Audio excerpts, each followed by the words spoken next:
And there's such thing as good debt and bad debt, but understanding it is the difference of really knowing if you're putting yourself in a good situation or a bad situation.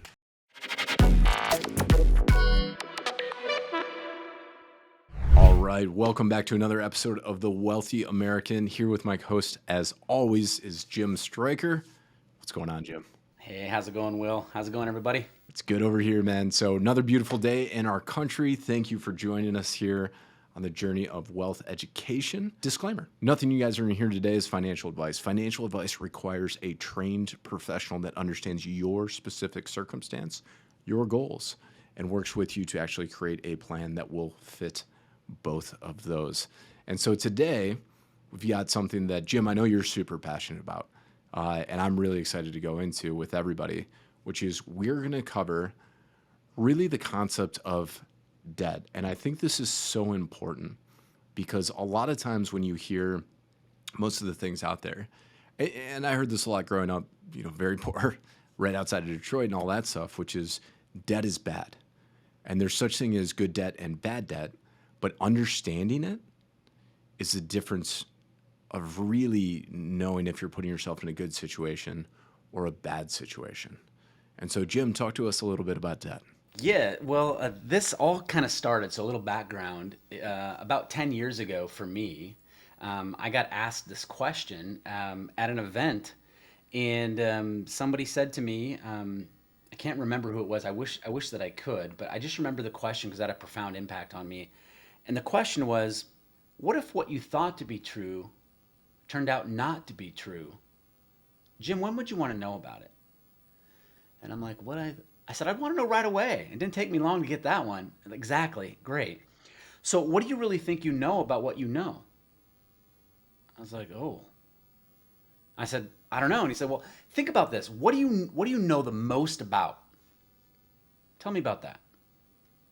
Well, that's enough to stump anybody, right? You quickly, at least for me, speaking from my own experience, I was like, man, I don't know if I really know, enough. I need to think about that, a little bit more and then come back to you. And so it kind of got me thinking about this whole thing as it relates to debt. And so, debt, right? The Wealthy American podcast. A lot of people have, I think, an assumption, and I did too for a long time. Will, and I know we've talked about this, that it's all debt is kind of bad debt, right? Debt's not good. Let's eliminate debt as quickly as we possibly can, right? And there's good debts and bad debts, but let's talk about those. What would be considered a bad debt from your perspective, Will? Knowing what you know, what's a bad debt? What have you been taught? I mean, it depends on what era of my life you're asking. But for me, a bad debt is going to be anything that's not providing value and you're getting nothing from it, right? It provides nothing or very little to you and your family, and there's no chance that when you acquired that debt to go to use it on, that you can then sell that, asset or whatever it is that you bought, whether that be a house, whether that be a car, whether that be, gold under the mattress, like whatever it is, right? That you couldn't then turn and sell that and then get at least what you paid for it, but then you're able to enjoy the use of it, if not more. If it doesn't fit into that category, that's a bad debt. Yep, yep. I think that's a great, way to break it down, and it's a complicated, question. And like you said, we can go down a ton of rabbit holes with regards to good debts and bad debts, and is credit card debt this, and is student loan debt this, and is mortgage debt and all this stuff, right? Like it's complicated, right? Even for my own son, who's studying to become a helicopter pilot right now, is taking on student loan debt, right? He doesn't know that when he graduates, it's going to be, paid off by mom and dad, but he's agreed to, 12% student loan debt. And he's just like, man, I'm freaking out. I'm panicking. And I'm like, well, let's think about this. You don't have any payments until you graduate. You're taking on all of this debt, yes. And I understand how that makes you feel. But what is the impact of the job that you're going to land? And what is the result of that going to be getting into this debt? So let's assume you go into debt 100,000. And let's assume that the first year, you get a job for 180. Would you trade the 180, right, for 100? Definitely, of course, because you're going to be in that job for 20 years. It's a $20 million decision, let's just say, right? And so thinking about it from that perspective, you have to understand it, right? But a lot of times I want to pick on this one because this is one that I think a lot of us, I know I did, And I was raised this way, kind of being poor, stay out of debt, stay out of debt. You never want to be a slave, to the lender, so on and so forth. But as it relates to mortgage loans, and I have a background in M&A, and I have a background in mortgage banking. I've done billions of dollars in loans, and this was something that comes up all the time. Hey, I want to pay my home off as soon as possible. And I always thought it was interesting, right? Because paying down debt is not the same as making money. Well, isn't that interesting? Only making money is making money. But how is paying down that debt going to make me any money? Am I going to make any money with my home paid off free and clear? The answer is no. Is my home going to go up in value? Yeah, but independent of what I'm paying, independent if I have a mortgage, paying down debt's not the same as making money. Only making money is making money, right? Think about it from this perspective.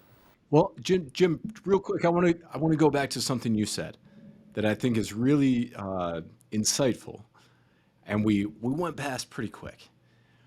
Which you said as your son was looking at this, if you're coming in, and you got to get $120,000 of debt, and you're making, or $100,000 of debt, and you're making $120,000 your first year, would you make that trade? Yes. Why? Because of the amount of time that goes into it. Now you've got, $120 million, let's say, over a career. So that's not a first year decision. That should be looked at and considered, but that's not $100,000, $120,000 decision against 100. It's a $20 million decision over 120 or 100, right? And I think that's a really insightful thing because, speaking for myself, that was a skill I didn't learn for a really long time, but has served me really well since, which is what kind of decision am I making? What kind of ROI am I getting? What does that actually look like? And what's the likelihood that I'll get that? It has to be a high likelihood, right? What's the likelihood that that'll fall out? And I think that point of view of looking at it shifts things a little bit, especially when we're looking at debt, because we're making decisions based on what kind of return is it going to get us, and what does that actually look like for us in the real world instead of that. And I think that's just so insightful, and I wanted to touch on that for a second. Yeah, no, I'm glad that you did, and it's that is a decision. It's same in the M&A world, right? The mergers and acquisition world, right? I have people come back in the days when I was working for Dux Trust and Liechtenstein. Would have people come to me all the time. Hey, I need 20 million, 40 million, 50 million, 60 million. You want to talk about debt?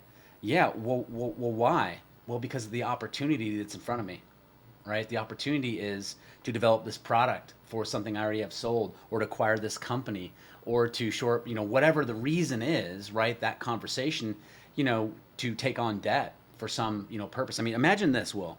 Imagine if banks, as we know it today in our country, didn't take in deposits. So that's a form of debt, right? They need it. Matter of fact, they wouldn't exist without it, right? So what does the bank did they take our money in, take it in on deposit, they go to the Fed, they get, $9 more, and then they go lend it out. Well, they needed the $1 first to be able to exist, right? That's a form of debt. That's a word that if you're driving, don't write this down, but if you're listening to this, write this down. It's called arbitrage. It's called the borrowing of X to earn Y, right? And it's what makes the world go round. Imagine if Wall Street didn't take on debt. Imagine. There'd be no stocks, there'd be no equity, there'd be no bonds, there'd be nothing. That's all debt that they have understood the arbitrage. Take in, borrow money at X and earn the Y. How about the insurance industry? One of the oldest and most successful and wealthiest industries and safest industries there is. All contingent upon taking in debt, other people's money, to run and facilitate their lives. It's just a fascinating, concept of this idea of arbitrage and debt, right? And so, one quick thing I want to make sure people understand here, Will, in this podcast for our listeners, is that when you think about debt in terms of what it can do for you, that it's a different thought process and a different conversation. It's not as scary as, hey, is this right? Is this something I should take on? Or I see you nodding your head like, yeah, I'm understanding that. And so I just wanted to make sure that people understood that not all debt is bad debt, and if there's debt for a reason and there's arbitrage behind it, it's what makes the world go round. there's just a different question and a different conversation that we get to ask ourselves, as we relate to it. Yeah, I've got kind of an interesting thing that happened to me, which is I was in a room. I was probably this is years ago now. I was the least qualified person to be in that room. These were some of the best, what's called capital allocators, right? Which are people that take a lot of money. And when I say a lot of money, I mean like if you're in the millions, good luck. Like these guys are in the billions. Some of them, like some of these guys were working at Berkshire. Some of these guys were running the companies of Berkshire's holdings. And one of those guys who was kind of widely regarded in the room as one of the top capital allocators in the world, written books on it, all that stuff. He said something that stopped me in my tracks because I was the CEO of a multi-figure company at the time. And he said, not the founder, to be clear, I was running the company, was not the founder. But he said, most CEOs do not understand capital allocation, and it's the reason why they struggle. And me sitting there listening to that in that room as a CEO, knowing that I was a little bit out of my depth, I got an invite from a friend of mine who did belong in that room, and I certainly did not, but I was very humbled and honored to be there. Literally brought pause to me. And I went, I don't fully understand what he just said, but I need to. And so the break came, there's a lot of cool information, all that stuff. And I immediately beeline to go to talk to him, right? Pinned that man down in the hallway and said, hey man, thanks very much for sharing everything you did in there. I am a CEO. And I am worried that I don't understand capital allocation at the level that you were talking about there. And that's a potential, pitfall for us. How should I be looking at this?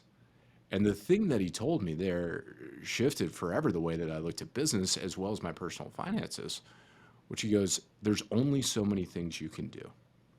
You can internally invest, and so you'll get a higher rate of return there, right? I think when we look at education, right, to your son's point, and case study, like that is an internal investment that'll bring you a higher rate of return.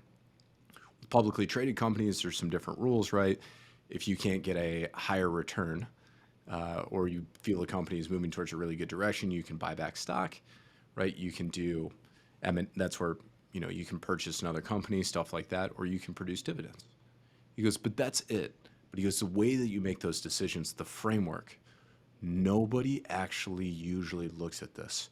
You're so used to internal rate of return or to issue dividends to be able to pacify shareholders that roughly 95% of CEOs, and that was his estimation, are doing this wrong. And so it was such an interesting conversation. It shifted my dynamic on this forever, whereas now I start to look at everything like that. It's like if I'm going to put money out, like me and my wife just did a big remodel, as you know, I showed you the house, moved back in, after being out for 4 months, we had to relocate our lives, including our 4-year-old daughter, right? Then from there, out of the house, we were back in a real small apartment, all that stuff. Then eventually moved back in, had all the stuff with moving, all the stuff with running companies all at the same time, all the expenses going out, which is what we were allocating. But now, coming back into that house, we have that. I mean, we're going to be in there at a minimum for the next 10 years. And we have that to enjoy for the next 10 years. And that is quite literally, there's nothing I would change about that house right now. That was a strong capital allocation move because it was this framework of us going, hey, should we look at somewhere else? Should we look at this? And it was me going, I think roughly it would cost this. We'd have to do this. But I think in the end, this will serve us for a very long time to come. And when we look at debt, a lot of companies that take it on or people that take it on, that's what you're looking at. What is the return that I'm going to get from this versus me otherwise just doing it with cash? Like my dad has never had a credit card, right? My dad has no credit history. Like they can't find him in the system. When he goes to open up a new account at a bank, it's always a problem for him. It's why he hasn't switched banks in like 20 years because he has no history in the system. My dad also is not in the financial position he could be in terms of wealth because he just has never leveraged anything. He lives a life that he loves, which is great. And if that's where you want to go, that's amazing. But if you're here listening to this podcast, you probably want to build your wealth to a certain level. And so there's a difference here, and that's what we're talking about when we're talking about good debt and bad debt. So Jim, back over to you.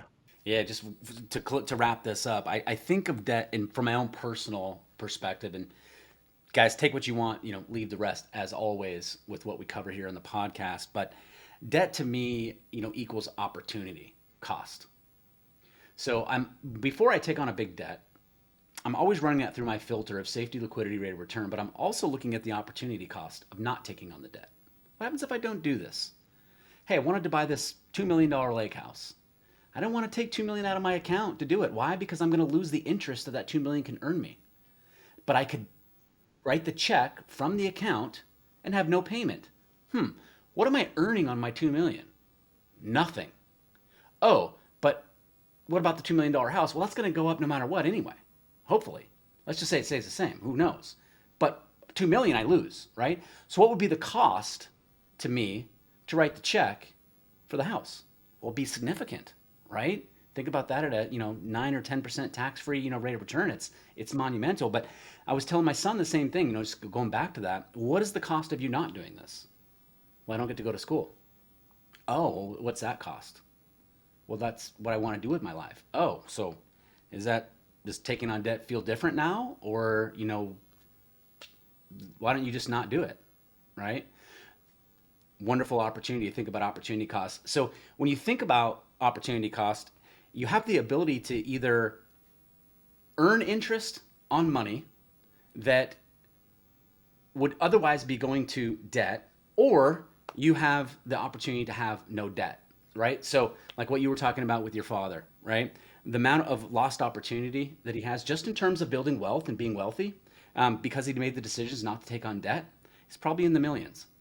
It's probably in the millions, right? Depending on where he's at over the course of time, right? But yeah, just a fascinating question that all started about 10 years ago for me. And what's interesting is my dad would tell you is worth it because he gets so stressed out. He lives the simplest, happiest life. My dad is a stonemason. He's the most skilled stonemason. He does very custom work, all that stuff. Man hasn't had an email address, runs his own company, hand writes all of his proposals, all of his invoices, all of his everything. He's got this old drafting table that's been there since I was 12 years old. Probably needs a new one. But Man, he doesn't have to worry about AI, does he? no, he will not be No. disrupted. I promise you that. Yeah. What Yeah. he's done and still doing, even he's semi-retired, is a lost art. But what he would tell you is because we've got some family properties, because my grandfather spent a lot more time building up his wealth and doing a lot of what we're talking about here. That was his goals. We've got those family properties, and not that my dad is living off those, but he doesn't take big trips. He hates getting on airplanes. He drives up to the property that we have hunting, of which we built a primitive cabin on. We built it, right? Like that's it. It's there. Built the blinds. We got another cabin. Goes up there. He's got a big garden. He hunts, and he spends time with his family, and that is the perfect life for him. He doesn't want any more than that. Now he says that, but there's also times where the cash crunch has really put him in a tough situation. I've been fortunate enough to been able to help him out with some of that stuff, but when we look at it, it's about really living the life that you want. And so if you are looking to build your wealth, right, knowing the principle of how do I use debt as a tool and what are the principles that guide that or the characteristics that guide that, that's a really important thing for you to understand to put yourself in the best possible position to be able to hit your goals. Ask better questions. Take some time to think about what the impacts of that is, and boil it down to what do you really think you know about what you know. And if you're like most of our listeners and you're open to learning something, you might be able to see something a little bit differently. We love this quote, but different isn't better, but better is always different. There's always a better way to do something, but it has to be done differently, right? So that was my closing wisdom right there. It's what I got. Well, I think that's a great place to leave it. Thank you guys for joining us for another episode here. We truly believe that more Americans with more wealth equals a better America. Thank you for being a part of our movement. We love you guys, and we'll see you next time.